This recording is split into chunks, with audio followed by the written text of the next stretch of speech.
喂，七師傅，Andy，喂，周師傅，哇，我哋又翻嚟啦，哇，點啊？今日又有好多好嘢喎！今日有好嘢啊，真係。哇，上集嗰啲好精彩啊，十幾隻，好似已經俾人秒殺晒咁冚滯。冚聲啊！係啊，今集又有啲咩同大家介紹下？今集就有新錶、微試用品同埋二手介紹俾大家。又係三大類啊！咁啊，上一集嗰啲三大類都非常之受歡迎啊！咁就今集繼續有啲又係介紹咩先咧？整隻二手先啦。係啦，就首先介紹咗二手先，二手就嚟一隻 Oris 介紹俾大家。哦，又係呢啲 Oris 應該又係非常之快嘅，呢啲幾千蚊錶應該去得好快。好新淨隻錶，好似冇戴過咁喎。原裝膠帶，係啦，原裝 Oris 嘅膠帶啦，原裝嘅呢個肥扣，佢連個扣都冇限。睇佢新舊，睇呢啲肥扣好易睇啊！佢嗰個咁拋光嗰個我位，扣一睇就知我係嘛？係啊，因為你拋光更加易睇添，因為越拋光越易花。係啦 Oris 個紅妥啦，咁就用緊 Oris 7331機芯嘅呢一款係啦。一體式錶帶啊，好，咁就藍色錶帶，都好幾 hot 嘅呢一隻，係都幾勁。係啊，呢個黑圈藍面呢一款係啦，潛水嘅 Oris。黑圈藍面，個藍面偏比較深少少啊，深藍少少。深藍色係啊，呢一個300米防水啊，呢隻 Aquas 啊，出名。 size 就43.5mm 嘅呢一款 Oris。都幾大隻喎！呢隻帶佢需唔需要改啊？使唔使剪嗰啲㗎？呢條帶就唔需要，就咁樣扣窿嘅。哦，OK。我正想講呢樣嘢。係啦，咁就不需要柔軟人，強勁俾彎朋友都完全 OK 噶。係啦，咁就唔使剪啦，咁就真係咩 size 都得啦，差唔多。係啊，43.5mm啊。咁呢一隻 Oris 呢一隻潛水款嘅係2023年嘅 full set 嘅，咁狀態就有90%半以上新淨嘅。咁呢一個原價就18,900蚊，咁而家呢一個二售價就係6,500蚊嘅。好，6,500蚊係行貨嚟㗎，full set 有盒嘅。係啦，full set 有盒，咁就6,500蚊，就43.5mm。中意大隻嘅潛水錶嘅朋友就留意下啦。好，咁啊 Oris 啊，呢只係一個都幾出名嘅瑞士牌子嚟㗎。就咁下一隻咧？下一隻我哋就介紹蝦仔俾大家。又有蝦仔啊！呢一隻係蝦仔嘅跟人人啊。跟人人，哦呢只369。係啊，好少出跟人人喎，我哋呢度。呢只係後期啲嘅，呢蝦仔只早期出呢隻369係黑色嘅啫，淨係。同埋大裝嚟嗰啲隻好大隻，一打42嚟嘅啫。42mm 喎，嗰塊玻璃都好薄。呢只正啊，呢只卜玻璃。咁佢喺官方買嘅呢隻錶。呢只都靚仔，呢只都。嗱個客就話冇用過話，即係 NOS 狀態啊，咁但係我哋都當二手㗎啦呢隻。係啊，9/9啦，咁就見到佢個底膠紙仲喺度嘅。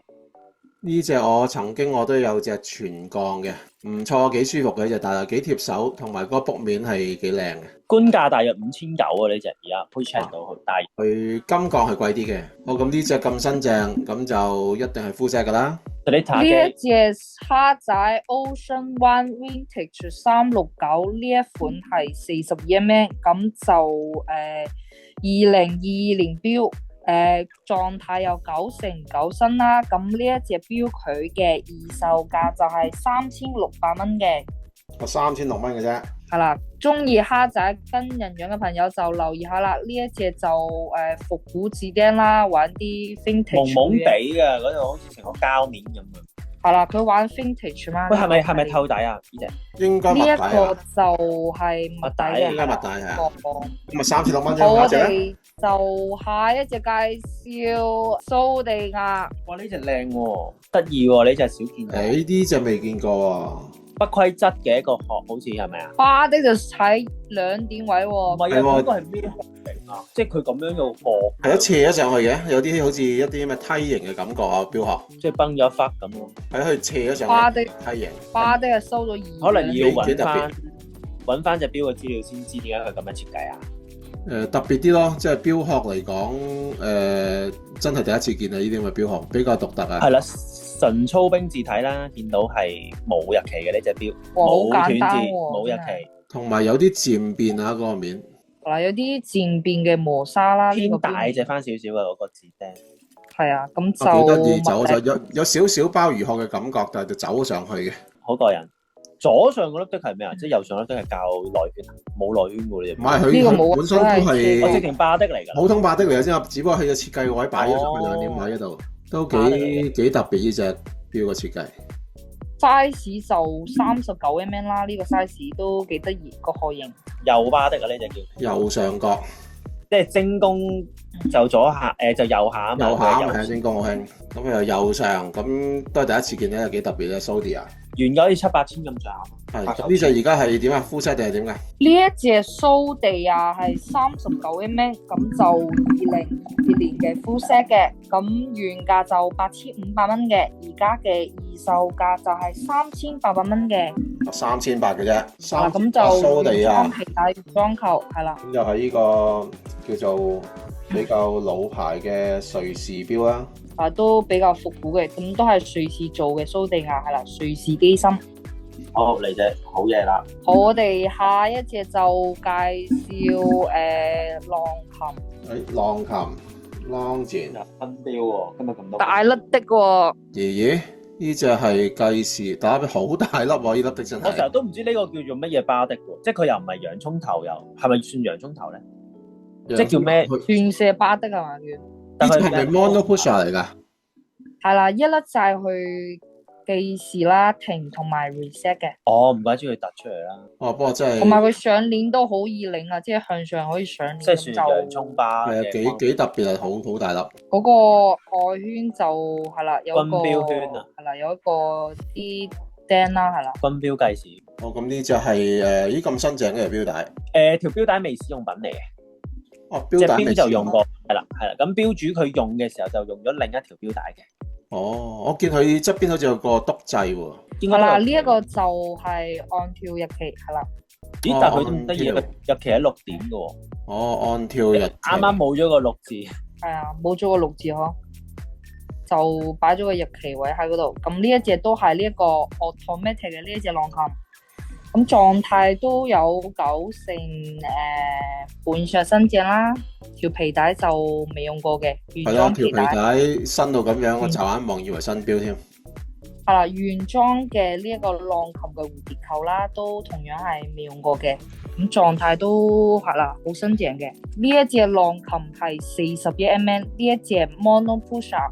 呢一個同埋有埋按跳日曆嘅呢一款，佢係 full set 嘅。呢一隻嘅二售價就係12800蚊。咁如果中意 Mono Pusher 嘅朋友就留意下啦。咁就係啦128好抵喎，Mono Pusher。狀態就有128 Mono Pusher 計時就係啊，係啊係啊，按跳喎。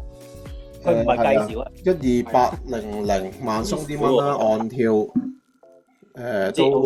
都好平啊，其實仲要講係浪琴。中意浪琴嘅朋友就留意下啦，就執咗佢啦。我哋就介紹下一隻啦，下一隻介紹威尼斯人。你又有啲威尼斯人出場，呢隻就多翻啲黑道咯。喂，呢隻威尼斯人咧好得意喎，因為威尼斯人之前全部用嗰啲日本機芯噶嘛，呢隻咧係用瑞士機嘅喎。係啊，佢係用緊呢一個瑞士嘅蘇普 V3290機芯啦。呢個機芯佢嘅準程度就有減4同埋去到+6嘅。即係天文台，但係佢又冇天文台喎呢隻錶，即係佢呢一個呢個機芯就天文台，但係就有嗰個級數啦生少少啊，瑞士機芯。準程度係啦。因為佢而家出嗰啲咧，呢個牌子佢出嗰啲好似有啲係用蘇博機芯嘅啦，開始。O.K. 蘇因為之前博機芯。係，跟住佢之前即係叫做而家進化咗咁樣。呢隻係 GMT 嚟嘅喎。係啊，GMT 有兩個24嘅圈啦，係啦，日內圈有一個，出邊有一個。佢個圈咧，佢係有兩種物料嘅。呢一個位咧，佢係陶瓷。嚟呢一個物料咧就係鎢啊。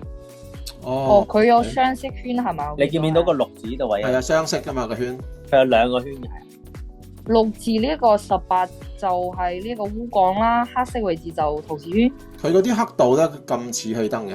真係要睇一睇喎，我懷疑係喎，我真係懷疑。一陣睇一睇先。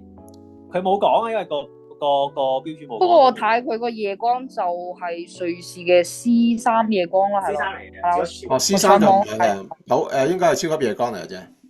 係啦，唔係氣燈嚟嘅，不過佢係瑞士夜光。唔係喎，真係唔係。係啦，瑞士夜光。普通C3。係瑞士嘅似氣燈嘅超級夜光。或者氣燈就貴啦。係啦，咁就拋光中間就側邊磨砂條錶帶係啦，咁就9成新啦隻錶有。係啦，呢一個就透視底啦，威尼斯就係嗰個機芯啦。少啲係透視底係啦，Sopo 呢一個機芯啦係啦，瑞士機芯。呢個幾靚喎，呢個機芯。都掌盛度都好。比較入門嘅呢個機芯就冇介意。但係佢個陀佢有啲心機咯，見佢。都有十字架同埋有雕空咗係啦。個陀啊雕空咗少少。有啲嘢睇。係啦，咁就係啦，200米防水嘅呢一款都係一個潛水款嚟嘅。好，咁一隻呢個瑞士嘅 GMT 機芯，威尼斯人有咩價錢咧？呢一隻威尼斯人就係呢一個42mm嘅，咁佢嘅原價就10,890，咁而家佢係full set有卡有盒啦，咁呢一隻錶佢嘅二售價就係5,800蚊嘅。我都係5,800嘅啫，咁啊瑞士 GMT 5,800咁新淨都好合理啊！係啦，咁都比較準呢個機芯啦，係啦，23年。就有卡有盒，年份就唔知係啦。好，咁啊好新淨啊！咁啊之後咧，下一隻咧，年份再補翻俾大家啊！下一隻我哋就介紹天梭俾大家。天梭，咦，金錶嚟㗎？係啊，呢一款係一個18K 嘅玫瑰金。哦，真係18K 750嘅。係啊，都好少有天梭有金錶。少啊，天梭好少做啲實金啊，通常都係啲即係鋼啊幾千蚊嗰啲啊。咁呢隻講緊應該都實金，一定係5位數字㗎啦，應該。係啊，750啊個底蓋就寫住嘅，咁就18mm嘅錶帶啦，咁就原裝嘅天梭扣啦，係啦。呢隻係自動嘅 automatic 嘅。係啦 ，automatic 就全羅馬數字啦，咁 size 就係呢一個36mm啦。咁呢一隻天梭呢一隻18K 金頭呢一款，佢係2025年1月標嘅。咁呢一隻錶佢嘅二售價就係13,800蚊嘅。我都係13,000。金頭啊，你金錶嚟嘅。金頭係啦，1月標啊，今年係咯，咁新淨嘅，而家先至3月，2個月標。係啦，冇錯，咁啊自動錶嚟㗎呢隻。係13,800啊，咁就金錶嚟講都算非常之平㗎啦，我覺得個面都幾靚啊，講真，即係佢個羅馬字啊，面都幾靚。係啦，呢一個銀白面啦，加埋羅馬數字係啦，咁中意天梭金錶嘅留意下啦，我哋就介紹下一隻俾大家。下一隻就介紹格蘭蘇提。格拉蘇提位置。Grassetti 呢隻德國嘢，藍針斯文錶，時分秒就燒藍針啦。呢隻玩份機芯啦。OK，咁啊好斯文啦，咁啊個機芯啊睇下個底啦，哇非常之靚仔啊！係啦，個微調啦，跟住有一個係鵝頸微調啊，18K 金嘅標誌啦，個舵有。係啦，呢一個德國做，同埋係呢一個機芯就係啦，自家機芯啦。好，咁呢個 size 應該都係40mm 左右啦。係啊，呢一個 size 就40mm 嘅。通常呢啲設計呢啲斯文錶，通常都係咁上下，即係40啊，或者39啊、41啊，都唔最好就39啲或者39啊，我覺得最好嘅。係啦，因為一大過40咧，其實譬如去到41，你已經開始大嘅啦。係啊，呢一個就全拋光啦，嗰個錶頭係啦，咁就原裝嘅皮帶啦，就條皮帶未試用品嚟嘅，標註都係用咗一條代用帶，一直都原裝嘅錶扣啦，係啦，呢一個係啦。好，咁啊 Grassetti 呢個牌子，相信大家都熟悉噶啦，都係一隻非常之即係出名嘅德國嘅牌子嚟嘅。出3一流啊，仲要冇日期。係啊，非常之簡單啦。咁時分秒都係燒藍針。咁呢一隻格蘭蘇提就 full set 嘅。咁呢一隻錶佢嘅二售價就係26,800蚊嘅。好，26,800。有直情專門店嘅蓋章㗎呢隻錶。呢條好似鱷魚皮帶嚟喎。係啦，原裝嘅鱷魚皮帶啦，呢一個係啦，格蘭蘇提係啦，德國做嘅呢一個係啦，德國錶。好，咁有興趣德國錶嘅朋友留意下啦。咁啊 Grassetti 26,800嘅啫。好，我哋就下一隻介紹就 P 仔。P 仔又去揾啲大錶喎。係啦，呢一有啲大隻就有啲厚係啦，都唔係好厚啫，都唔夠舊裝嗰啲嘅，有啲舊裝再厚啲。不過中意大錶呢啲就啱晒。呢就係跟原裝皮帶係啦，原裝嘅 P 仔皮帶啦，咁就係扣 P 底， 9機芯係啦，咁3日鏈自動啊，係呢個就係啦，自動錶嚟嘅。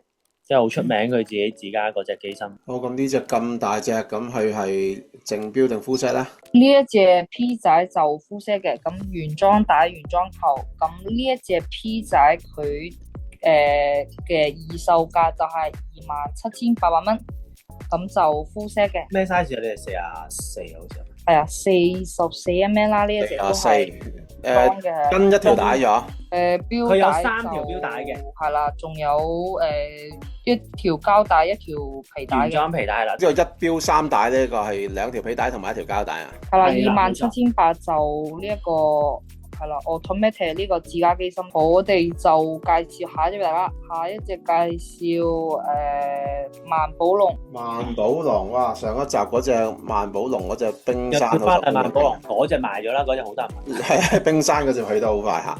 咁呢隻就去翻斯文啲啦。係啦，又係全羅馬數字啦。呢一個今集已經連續見到幾隻係呢啲錶盤咁上下型嘅全羅馬數字。係咯，格拉蘇蒂啊。今集咁多呢啲。仲有隻天梭都係。係啦，花嘅巴的啦，呢個錶都係automatic，咁都好薄身嘅，全拋光嘅鋼帶啦，呢一個就5G 鋼帶嚟嘅。超新淨啊！隻錶。好，係啦，咁就出咗一把的啦。係啦，就廿路寫就 Sellita 嘅 SW200機芯啦，係啦。個錶底係有少少卜卜地嘅。係啦，拋晒光。少少。係啦，錶底係卜卜地，個錶面就平嘅，但係最突出就係嗰個把的啦，嗰粒花花啦。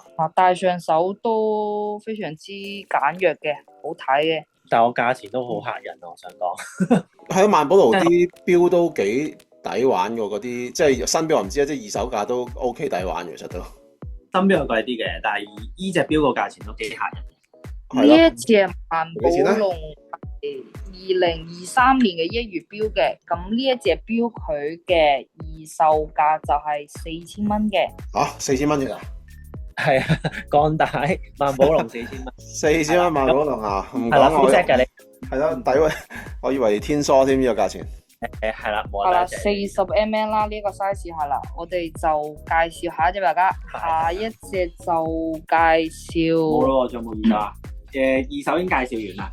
係啦，而家介紹新錶俾大家啦。係啊，介紹新錶9俾大家。隻二手，跟住第10隻就係新錶啦，呢隻咩嚟㗎？係啦，呢隻係未使用品啊，未使用品呢一隻係未使用品雷蒙威喎，係金錶嚟㗎。18K 金錶，咁呢隻即買即 day 㗎，呢隻係即刻可以 day。哦，呢隻係新錶嚟嘅。陳列品咯，類似。哦，陳列品。唔係啊，其實唔係啊，其實係標主買咗翻去冇戴，但係都好耐啦，都成6-7年前啦，起碼。OK，咁即係唔係新錶啦，即係未使用品啦。係啦，未使用品啦，係啦。係啦，即係一直都講未使用品，係啦。係未使用品，唔係新錶，新錶就係未喺鋪頭賣出嘅先叫新錶嘛。係啦，但係有保養嘅，有2年個保養嘅。係 OK。有2年嘅保養嘅。佢咁得意嘅右手邊嗰兩個把的嘅，咪即係兩個把的佢咁樣擺法嘅，咁雷蒙威啊，係 RW。哦，依個我諗佢係個 logo 啫，咁但係佢係咪其實兩個機芯獨立校嘅？其實嗱，咁樣扭咧，佢會喐嘅喎，一齊喐嘅喎。係反上面個掣咧，都係會一齊喐。都係一齊喐。上面嗰個係24小時盤，下邊嗰個係12小時。哦，你明我講咩？我明啦。係啦。咁但係咧呢隻咧會一齊喐，咁咧上面嗰掣咧就應該係可以獨立校嘅。你睇下係咪？阿宇，你睇下，係啦，佢就可以獨立校嗰個時針嘅。咁啊，即係 GMT 啦。即係 GMT 啦，呢隻就真係。即係 GMT 啦，其實好簡單。但係好特別嘅，因為佢上面個盤咧，其實係直情係24小時嚟嘅。唔係，其實我明啊，其實佢都係 GMT，但係如果你校到同一個時區嘅話，佢就變咗24小時咯。即係大家都睇喺同一個時區嘅話，你咪睇到24小時分到上下晝咯。但係如果你話用上面嗰個把的嚟校嗰個時針嘅話咧，咁你就做到呢個 GMT 嘅功能咯。咁都幾複雜喎呢隻。其實分開兩個。分開兩個唔係複雜嘅，其實都係一隻 GMT 嚟嘅啫。分開兩個盤做喎，即係而家係有2個時針分針喎，唔係一般嗰啲 GMT 咁樣喎。唔係，即係我話即係點講？用起上嚟個概念就唔係複雜，但係佢個機芯就當然唔係平時 GMT 嗰啲啦。佢個係啊機芯真係好似呢啲係係啊機芯就複雜嘅，佢分開兩部分咁樣教嘅。咦，同埋個底一個底見到啊，佢都有個舵。誒咁細佢淨係俾少少你睇啫，咁得意咁細個舵嘅佢唔俾你睇其他嘢，嚇，係啊，咁咪好咯可能隱藏咗啲複雜嘢啊。因為佢金標嚟噶嘛，咁咪重啲咯。哦，咪用起上嚟唔複雜嘅，用起上嚟都係嗰個概念，即係如果同一個時區就淨係睇上下晝，如果需要睇兩個時區咁就變咗 GMT 啦。係啦，咁但係呢隻咧，佢嗰個扣咧就唔係18K 金扣嚟噶。扣就係金色，係啦，冇錯，鍍金好都幾特別啊！呢隻都要同大家講嘅，因為佢雷蒙灣好似係冇金扣。唔係個標殼就係金18K 750實金嚟嘅。係啦，咁就甩圖啦，係36×46mm嘅。好，幾大咁都幾靚仔，拼落去咧，佢呢個方形咧，咁樣金色，再加埋標盤咧，都係金金地啊，有少少點講啊，感覺有少少以前細個咧個咩嗰個黃金戰士嗰個感覺啊，嗰啲卡通片啊，係啊，係啊，我唔知你有冇睇過啦，嗰個有啦，梗係嘅卡通片啊，嗰個感覺基本就難講啲。係啦，咁呢隻錶就有109 gram 啦，咁就有2兩9金嘅呢一款係啦。咁呢一款佢停產前嘅公價就係112900蚊嘅。咁而家嘅未使用品價錢就係65000蚊嘅。 65000蚊，咁就金錶啊，咁啊中意金錶留意下啦。講緊係好耐之前嘅停產價錢嚟㗎，呢個係。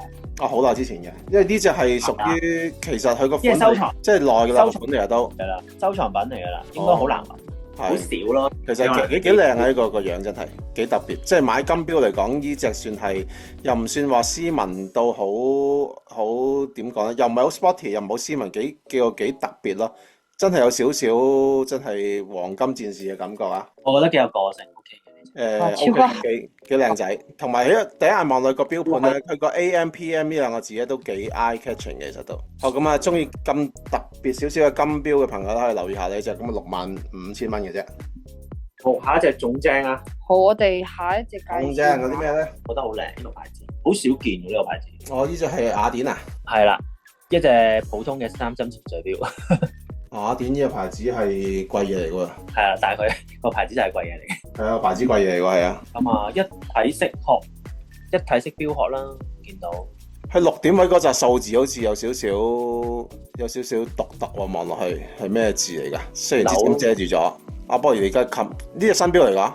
未使用品。未使用品，未使用品咁就唔好搞佢啦。搞佢啦。我見佢包住咗個把丁，我就見佢遮住咗嗰紮字，好似同平時嗰啲字有少少唔同嘅。2月錶嚟嘅呢隻。係未使用品雅典錶。未使用品呢一個就物底啦，咁就係啦。300米防水嘅呢個雅典嘅係啦，呢一個蝴蝶扣啦，係啦。size 就42mm啦呢一款。佢嗰個潛水圈佢因為佢啲拋光好靚啊。係啊，不過費事拆啦，人哋啲。係咯，如果你未使用品就費事拆啦，因為我見到佢6點位。可以過嚟睇嘅，但係好靚嗰啲拋光，做得好好。好咁啊，雅典有都出名啦，咁佢嗰個橫紋都幾特別啦，有啲膠疊紋嘅個圈，係啦，嗰啲圓形嗰啲橫紋喺個圈嗰度係啊，同埋佢個圈嗰啲黑度都係突出嚟嘅。係啊，冇錯。好，咁呢個雅典未使用品又幾錢呢？就呢一隻雅典佢嘅原價64800，2025年2月標，咁呢一隻標佢嘅未使用品價錢就係37800蚊嘅。好，37800蚊，咁啊，雅典3針潛水錶嗰隻，有行保養㗎呢隻。係啦，咁就今年嘅2月錶。都係上個月嘅嘢嚟啫，咁啊1個月錶。好，咁啊嚟啲新錶啦。好啦，你就到新錶啦。新錶俾大家，新錶就係介紹一隻萬寶龍啊。又係冰山喎，又有冰山出現啊！呢隻係膠帶上一集嗰隻鋼帶都已經俾人認頭咗咯，以我所知道。呢個黑色樹山咯。但上集嗰隻係銀面啊嘛，呢隻係係啊，上集嗰隻銀面望落去有啲似隕石面啫嘛。隕石㗎，係啊。係啊，咁呢隻佢係咪都係有啲類似嗰啲咁嘅紋喺度㗎？係啊，冇錯。不過佢就黑色就可能冇咁明顯啦。包個標膠其實都明顯嘅啫，係喎，你近睇都明係啦顯嘅，都係係啊係啊都有啲咁嘅紋喺度。特別嘅呢隻嘢都其實同上集嗰隻係咪都係應該一樣，只係顏色唔同咧？顏色同埋條膠帶。標帶係啊，條標帶係啦。OK。